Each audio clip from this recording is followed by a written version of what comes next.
মা জাতিরা খুব কমই সুখী হয়।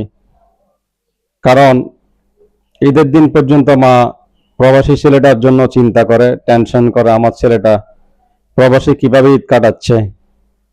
আবার ঈদের দিন পর্যন্ত মা তার বিবাহিত মেয়েটার জন্য চিন্তা করে, আমার মেয়েটা স্বামীর ঘরে কেমন আছে। ঈদের দিন পর্যন্ত মা মৃত স্বামীর জন্য চিন্তা করে। এই জন্য বিভিন্ন কারণে মারা সুখী হয় না।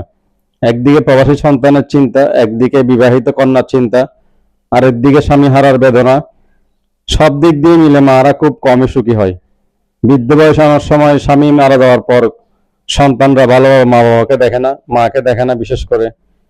তাই আল্লাহ রাব্বুল আলামিন মায়ের মর্যাদা এত বেশি বাড়িয়ে দিয়েছেন, সুবহানাল্লাহ। মা সারা জীবন কষ্ট করে সন্তানকে পেটে ধারণ করে, অন্যদিকে বৃদ্ধ বয়সে মা বিভিন্ন টেনশনে সুখ পায় না। তাই আল্লাহ রাব্বুল আলামিন মায়ের মর্যাদা এত বেশি দিয়েছেন। আল্লাহ রাব্বুল আলামিন আমাদেরকে মায়ের সর্বোচ্চ সম্মান এবং সেবা করার মতো যোগ্যতা এবং তৌফিক দান করুন, আমিন।